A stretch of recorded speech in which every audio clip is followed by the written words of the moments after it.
Welcome. आप लोग सब कैसे हैं? बढ़िया हैं, पढ़ाई भी अच्छी चल रही है, स्टडीज़ कंटिन्यू। ओके, हमारा स्टाफिंग वाला चैप्टर चल रहा है और स्टाफिंग वाले चैप्टर में हमने स्टाफिंग का प्रोसेस स्टडी कर लिया। स्टाफिंग का प्रोसेस स्टडी किया तो हमने फर्स्ट स्टेप उसमें रिक्रूटमेंट देखा था। रिक्रूटमेंट में हमने स्टडी की थी कि हम रिक्रूटमेंट करते हैं कि हमको जितनी रिक्वायरमेंट है, मैन पावर की रिक्वायरमेंट है, उस रिक्वायरमेंट को फुलफ़िल करने के लिए हम बहुत सारे रिक्रूटमेंट सोर्सेज के थ्रू एडवर्टाइज़ करते हैं या इन्फॉर्मेशन देते हैं कि हमारे यहाँ इस तरीके की वैकेंसी है। तो उन वैकेंसीज़ की इन्फॉर्मेशन जब पब्लिक को लगती है तो पब्लिक जो इंटरेस्टेड है वो क्या भेजते हैं, अपनी एप्लीकेशंस भेजते हैं, और एप्लीकेशन सेंड करने को के प्रोसेस तक को ही हम रिक्रूटमेंट कहते हैं। तो उन्होंने क्या किया, उन्होंने अपनी एप्लीकेशंस हमें भेज दी। एप्लीकेशंस में उन्होंने अपनी सारी इन्फॉर्मेशन फिल करके हमें सेंड कर दी। अब हमारा जो नेक्स्ट स्टेप है स्टाफिंग का, वो स्टार्ट होता है सिलेक्शन। बहुत इम्पॉर्टेंट प्रोसेस है और किसी भी इंस्टीट्यूशन में अच्छे स्टाफ को अपॉइंट करने के लिए अगर कोई प्रोसेस रिस्पॉन्सिबल होता है तो वो सिलेक्शन होता है, क्योंकि सिलेक्शन ही बेस्ट को चूज़ करता है। तो क्या होता है सिलेक्शन प्रोसीजर और इसको किस तरीके से स्टाफिंग में इसकी इम्पॉर्टेंस है, ये सब हम आज देखते हैं। तो आज का हमारा वीडियो पूरी तरीके से सिलेक्शन पे डिपेंडेंट है, सिलेक्शन प्रोसीजर पे। तो देखिए सिलेक्शन क्या होता है, मीनिंग देखिए। First of all, selection is the process of identifying and choosing the best person out of a number of prospective candidate for the job। जितनी भी एप्लीकेशंस आपको मिली है, जिनको आपने आइडेंटिफाई किया, आइडेंटिफाई का मीनिंग ये होता है कि जिनकी आपके पास एप्लीकेशन आ गई है और जिनको आप अपने यहाँ एप्लीकेशन जिसकी आप एक्सेप्ट कर चुके हैं, और उनमें से चूज़ करना बेस्ट पर्सन का, वो बेस्ट पर्सन जो आपकी जॉब के लिए बेस्ट हो, सूटेबल हो। ठीक है, इस प्रोसेस को ही हम सिलेक्शन कहते हैं। So selection is the process of identifying and choosing the best person out of a number of prospective candidate. बहुत सारे कैंडिडेट्स हैं, उनमें से बेस्ट को चूज़ करना। सेकंड देखिए, it is a negative process because candidates have to cross several stages. ये एक नेगेटिव प्रोसेस है। अब देखिए इसका आंसर मैं आपको एक बार सिलेक्शन प्रोसेस करवाऊंगी ना, उसके बाद इसका आंसर दूंगी। आप खुद मतलब समझ लोगे प्रोसेस देखने के बाद कि हाँ इसको नेगेटिव क्यों कहते हैं, ये नेगेटिव प्रोसीजर क्यों है। तो ये एक नेगेटिव प्रोसीजर है और रीज़न मैं आपको बताऊंगी। देखिए रिक्रूटमेंट में जो भी पर्सन अपनी एप्लीकेशन देना चाहता है वो इजीली एप्लीकेशन दे सकता है। एप्लीकेशन देने के लिए कोई भी बाउंडेशन नहीं होती कि कोई पर्सन जो क्वालिफाइड नहीं है वो एप्लीकेशन नहीं दे सकता। अपनी पर्सन अपनी रिक्वायरमेंट और अपनी विल के अकॉर्डिंग एप्लीकेशंस तो सभी दे सकते हैं, बट आगे उसकी एप्लीकेशन सेलेक्ट होती है या नहीं होती वो काम कौन करेगा, सिलेक्शन प्रोसीजर करेगा। तो सेकंड जो हमारा है वो ये है कि सिलेक्शन क्या है, नेगेटिव प्रोसेस है। Third is aim to select the most suitable person. इसका मेन एम क्या होता है, सिलेक्शन प्रोसीजर का मेन एम होता है कि इतने सारे लोगों में से उसको सेलेक्ट करना है जो हमारी जॉब के लिए बेस्ट है। ठीक है, उसे सेलेक्ट करना ही इसका एम होता है। तो ये तो ही सिलेक्शन की डेफिनेशन। अब देखते हैं हमारा सिलेक्शन प्रोसीजर। ये देखिए लंबा चौड़ा सिलेक्शन प्रोसीजर है और इस प्रोसीजर में बहुत सारे स्टेप्स होते हैं। तो वन बाय वन हम सारे स्टेप्स को समझते हैं और सारे की डिटेल अच्छे से लेते हैं।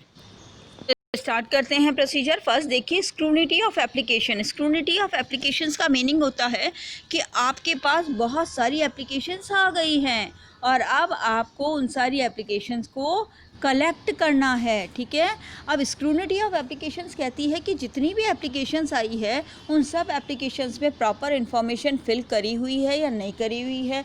कुछ अनक्वालिफाइड लोग भी आपको एप्लीकेशन सेंड कर देते हैं, तो उनको छांटना है। स्क्रूनिटी मतलब यहाँ पर छांटना कि जो जो एप्लीकेशन प्रॉपर फिल है और जो जो एप्लीकेशन रिक्वायर्ड है, हमको स्किल के अकॉर्डिंग है, हमारी क्वालिफिकेशन के अकॉर्डिंग है, उसको हम छांट करके रख लेंगे। तो इसको हम बोलते हैं स्क्रूनिटी ऑफ एप्लीकेशन। फिर प्रिलिमिनरी इंटरव्यू, एक स्टार्टिंग इंटरव्यू होता है जिसमें हम एप्लीकेशंस के बेस पर पूरी स्टडी करते हैं कि ये पर्सन जो इसने इन्फॉर्मेशन दी है वो इन्फॉर्मेशन पूरी है या नहीं है। इस चीज़ को चेक करने को ही हम प्रिलिमिनरी इंटरव्यू कहते हैं। इसमें एप्लीकेशंस की पूरी चेकिंग होती है, फ़ोटोग्राफ्स लगाया है नहीं लगाया है, या डॉक्यूमेंट्स वेरीफाई है नहीं है, पूरे डॉक्यूमेंट्स हैं नहीं है, क्वालिफ़िकेशन है नहीं है, उन सब की चेकिंग होती है प्रिलिमिनरी इंटरव्यू में। ठीक है, इस प्रिलिमिनरी इंटरव्यू ओके, अगर ये इंटरव्यू जो फर्स्ट इनिशियल इंटरव्यू होता है अगर ये ओके है तो हम नेक्स्ट स्टेप पे जाएंगे। स्पेशलाइज एप्लीकेशन फॉर्म है वो अगर प्रॉपर फिल होता है तो हम नेक्स्ट स्टेप पे जाएंगे, अदरवाइज़ यहीं पर नो, यानी उसकी एप्लीकेशन क्या हो जाती है, आउट हो जाती है उस प्रोसेस से, सिलेक्शन के प्रोसीजर से। यहीं पर ही वो पर्सन जिसने एप्लीकेशन प्रॉपरली फिल नहीं करी है उसकी एप्लीकेशन यहीं पे ही प्रोसीजर से आउट हो जाती है, निकल जाती है। ठीक है, नेक्स्ट देखिए, अगर हम आगे चलते हैं, अगर आपका सिलेक्शन हुआ है यानी जिसकी जो एप्लीकेशन यहाँ प्रिलिमिनरी इंटरव्यू में सेलेक्ट हुई है वो सेलेक्ट होके कहाँ जाएगी, नेक्स्ट स्टेप पे जाएगी। और नेक्स्ट स्टेप क्या है, टेस्टिंग की जाएगी, यानी टेस्ट होगा, रिटर्न टेस्ट भी हो सकता है ये। ठीक है, रिटर्न टेस्ट में बहुत सारे टेस्ट होते हैं जिसको मैं आगे बताती हूँ आपको। तो टेस्ट लिया जाएगा, यहाँ पर रिटर्न टेस्ट लिया जाएगा। जनरली रिटर्न टेस्ट लिया जाता है, एग्जामिनेशन होता है पर्टिकुलर टाइम पीरियड का, और उस एग्जामिनेशन में कुछ क्वेश्चन पुटअप होते हैं और जो भी एप्लीकेंट्स हैं वो उसको क्वेश्चन के आंसर देते हैं। अगर वो टेस्ट उसका ओके है, मतलब यानी उसने इस टेस्ट ओके, अगर उसका टेस्ट सही है तो वो आगे जाएगा, अदरवाइज़ क्या हो जाएगा यहाँ पे, नो, और वो इस स्टेप पे जो गए थे जो यहाँ से नो हो जाएगी। यानी कुछ लोग यहाँ छट गए, यहाँ अलग हो गए। अब जो बचे हुए टेस्ट देने के लिए आए थे वो क्या, अगर उनका टेस्ट सही नहीं हुआ है तो कुछ लोग यहाँ हो गए, यानी स्टेप बाय स्टेप कम होते जा रहे हैं और अनक्वालिफाइड पर्सन ऑटोमेटिकली हटता जा रहा है इस सिलेक्शन प्रोसीजर में।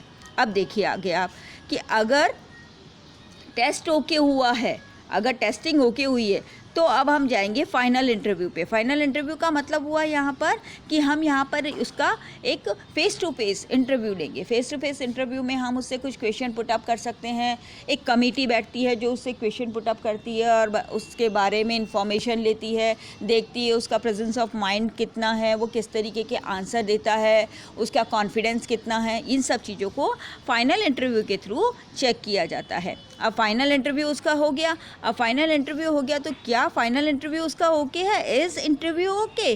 अगर इंटरव्यू ओके है तो वो कहाँ जाएगा, उसकी चेकिंग रेफरेंस होगी, रेफरेंस चेक होगा। अगर इंटरव्यू उसका ओके नहीं है तो क्या हो जाएगा, नो, यानी यहाँ पे वो क्या फिर हो गया, आउट हो गया। दूसरा मतलब नेक्स्ट जो वो इस स्टेप तक पहुंच गए थे जो लोग, वो क्या हो जाएंगे, यहाँ से जो सेलेक्ट नहीं हुए हैं इंटरव्यू में वो क्या हो जाएंगे, आउट हो जाएंगे। और जो लोग सेलेक्ट हो गए वो कहाँ जाएंगे, चेकिंग रेफरेंस वाले स्टेप पर चले जाएंगे। अब ये चेकिंग रेफरेंस क्या होता है, देखिए चेकिंग रेफरेंस का मीनिंग होता है कि जो उसने एप्लीकेशन के साथ में डॉक्यूमेंट्स लगाए हैं या एप्लीकेशन में जो इन्फॉर्मेशन उसने दी है उसकी हम रेफरेंस चेक करेंगे, क्या उसने दी हुई इन्फॉर्मेशन करेक्ट है या नहीं है। जैसे उसने अगर कहीं से MBA किया हुआ है या कोई डिग्री ली हुई है तो हम यूनिवर्सिटी से इन्फॉर्मेशन ले सकते हैं कि ये फेक तो नहीं है, ठीक है, और वो पिछला वो जॉब कहाँ करता था, उसने वहाँ पर उस जॉब को क्यों छोड़ा, क्या रीज़न्स रहे, इन सब चीज़ों को, यानी उसका बैकग्राउंड चेक करना कि वो पहले क्या वर्क करता था, क्या उसकी एजुकेशन वगैरह फेक तो नहीं है, इन्फॉर्मेशन वगैरह ट्रू है, रेजिडेंस वगैरह ट्रू है, सब कुछ चेक करने को, यानी एप्लीकेशन में दी हुई सारी इन्फॉर्मेशन को चेक करने को ही हम क्या कहते हैं, चेकिंग रेफरेंसेस। तो उसका सारी इन्फॉर्मेशन चेक करने के बाद अगर इस रेफरेंसेस ओके, अगर उसका रेफरेंस ओके है और उसने सब कुछ करेक्ट दिया है इन्फॉर्मेशन और उसकी क्वालिफ़िकेशन वगैरह सब कुछ करेक्ट है तो वो अगले स्टेप पर जाएगा। अदरवाइज़ क्यों क्या हो जाएगा, वो यहाँ पर नो हो जाएगा उसके लिए और वो क्या हो जाएगा, इस प्रोसीजर से आउट हो जाएगा। यानी यहाँ तक आते आते तक क्या हो गया, बहुत सारे लोग जो छटकर अलग हो गए। ऐसे अनक्वालिफाइड लोग जो स्टेप बाय स्टेप क्वालिफाइड नहीं थे, जो उनको क्या कर दिया गया, छांट करके इस पूरे प्रोसीजर से आउट करते गए धीरे धीरे। और रेफरेंस ओके होने के बाद हम क्या करेंगे, अब सब कुछ चेक हो गया उसका, तो हम यहाँ पर क्या करेंगे, उसका फाइनल सिलेक्शन हो जाएगा। यानी इस स्टेप तक आते आते बहुत कम लोग रह जाएंगे, कुछ ही लोग रहेंगे जो बाकायदा एजुकेटेड हैं, जो बाकायदा क्वालिफाइड हैं, ठीक है। सिलेक्शन के बाद यहाँ पर एक स्टेप और आता है, मेडिकल टेस्ट। देखिए सब तरीके की जॉब में सिलेक्शन प्रोसीजर में मेडिकल टेस्ट नहीं होता। जनरली फिज़िकल वर्क करने वाला, जैसे कांस्टेबल वगैरह हो सकते हैं, पुलिस वगैरह हो सकते हैं, इस तरीके की जॉब के सिलेक्शन प्रोसीजर में मेडिकल टेस्ट भी लिया जाता है। बाकी और जैसे और किसी जॉब के लिए, जैसे MBAs मैनेजर वगैरह के अपॉइंटमेंट के लिए या क्लैरिकल अपॉइंटमेंट के लिए मेडिकल टेस्ट की रिक्वायरमेंट नहीं होती है। फिर भी हम सिलेक्शन प्रोसीजर में इस स्टेप को ज़रूर लिखेंगे और इसका डिस्क्रिप्शन भी देंगे। मेडिकल टेस्ट होता है, मेडिकल टेस्ट अगर ओके होता है उसका, तो आगे स्टेप आएगा कि मेडिकल टेस्ट ओके। अगर उसका मेडिकल टेस्ट ओके है, उसको कोई मेजर डिजीज़ नहीं है या फिज़िकली वो उसको कोई ख़ास प्रॉब्लम नहीं है, तो हम आगे उसको जॉब ऑफ़र करेंगे। यानी ऑर्गेनाइजेशन अब उसे क्या ऑफ़र करेगा? जॉब ऑफ़र करेगा, ठीक है। बट अगर उसका मेडिकल टेस्ट ओके नहीं है तो यहाँ पर आके भी उसकी एप्लीकेशन रिजेक्ट हो सकती है। सो दैट हम ऊपर से चल कर आए थे और यहाँ तक आते आते बहुत सारे एप्लीकेंट्स क्या हो गए? प्रोसीजर से आउट हो गए, बाहर हो गए, ठीक है। अब देखिए, जॉब ऑफ़र हो गया उसको, अगर वो यहाँ तक सेलेक्ट हुआ है तो उसको जॉब ऑफ़र हुआ। जॉब ऑफ़र होने के बाद में अगर वो एग्री है उस जॉब को करने के लिए, उसने अगर एग्री कर दिया है, उसकी येस है, तो ऑर्गेनाइजेशन और उस एप्लीकेंट के बीच में एक कॉन्ट्रैक्ट रिटर्न में तैयार होगा। उस रिटर्न कॉन्ट्रैक्ट को हम कहते हैं एम्प्लॉयमेंट कॉन्ट्रैक्ट, ठीक है, जिसे एग्रीमेंट भी कहते हैं, एम्प्लॉयमेंट एग्रीमेंट भी कहते हैं। अब दोनों के बीच में क्या रेडी होगा? Employment contract. और यहाँ तक आते आते उस बेस्ट पर्सन का सिलेक्शन हो चुका है जिसको हमने जॉब के अकॉर्डिंग सेलेक्ट किया है, ठीक है। तो ये आपका पूरा का पूरा सिलेक्शन प्रोसीजर था, जिसमें आपने देखा कि एवरी स्टेप पे, यानी हर स्टेप पे नो का चांस था कि हाँ नो का मतलब क्या हुआ कि किसी भी स्टेप पे आपको बाहर निकाला जा सकता है। तो मेरा क्वेश्चन आपको ध्यान है पहले वाला कि selection is a negative procedure. Selection क्या है? Negative procedure. नेगेटिव क्यों है? क्योंकि सिलेक्शन के हर स्टेप पे एप्लीकेंट्स को बाहर निकाला जा सकता है जब तक वो लास्ट तक नहीं पहुंचता है। इसीलिए सिलेक्शन प्रोसीजर को हम नेगेटिव प्रोसीजर कहते हैं। तो आपको ये सिलेक्शन का प्रोसीजर पूरा समझ आ गया होगा। अब जब सिलेक्शन प्रोसीजर आपको पूरा समझ आ गया है तो आपको ध्यान हो, सिलेक्शन प्रोसीजर में एक स्टेप आया था टेस्ट वाला, जिसमें रिटन टेस्ट लिए जाते हैं जनरली। अब उस रिटन टेस्ट में कुछ मेन टेस्ट होते हैं, उसके बारे में यहाँ थोड़ी सी इन्फॉर्मेशन मैं आपको दे देती हूँ। कौन कौन से टेस्ट होते हैं और उन टेस्ट में क्या क्या इन्फॉर्मेशन लेना चाहता है ऑर्गेनाइजेशन। देखिए, सिलेक्शन टेस्ट कौन कौन से होते हैं। फर्स्ट दे रखा है इंटेलिजेंस टेस्ट, ठीक है। इसमें पर्सन की लर्निंग एबिलिटी को देखते हैं कि पर्सन कितना सीखने की कैपेसिटी रखता है, तो इंटेलिजेंस टेस्ट होता है। और उसके बाद सेकंड देखिए एप्टीट्यूड टेस्ट। एप्टीट्यूड टेस्ट क्या पता लगाता है? पर्सन्स कैपेसिटी टू डेवलप, कि कितना डेवलप कर सकता है अपने आप को, कि कितना और अपने आप को डेवलप कर सकता है, कितना और अपने आप को चारों तरफ से सीखने के लिए ट्राई कर सकता है। थर्ड देखिए पर्सनालिटी टेस्ट, यानी persons emotion, maturity, value system, मतलब उसमें कितनी अच्छी थिंकिंग है, कितना वो मैच्योर है, मतलब अच्छे डिसीजन ले पाएगा या नहीं ले पाएगा, और उसके इमोशंस किस तरीके के हैं, ये जानने के लिए कौन सा टेस्ट होता है? पर्सनालिटी टेस्ट होता है। उसके बाद फोर्थ है ट्रेड टेस्ट। ट्रेड टेस्ट का मतलब होता है प्रोफेशनल नॉलेज एंड प्रोफिशिएंसी। किसी भी पर्टिकुलर पर्सन को जब अपॉइंट करना होता है किसी पर्टिकुलर जॉब के लिए, तो उसको अपनी जॉब से रिलेटेड इन्फॉर्मेशन होनी चाहिए। उसे पता होना चाहिए कि मेरी जॉब से रिलेटेड कौन कौन से एक्ट है, कौन कौन से लॉज हैं, कौन कौन से रूल्स हैं, रेगुलेशंस हैं, उन सब की इन्फॉर्मेशन उसे लेना ज़रूरी है। तो ये जो आपका टेस्ट होता है ट्रेड टेस्ट, वो उसकी इन्फॉर्मेशन से रिलेटेड ही होता है कि ट्रेड से रिलेटेड उसको नॉलेज और प्रोफिशिएंसी है या नहीं है। लास्ट देखिए इंटरेस्ट टेस्ट, कि उसका इंटरेस्ट किस तरीके का है।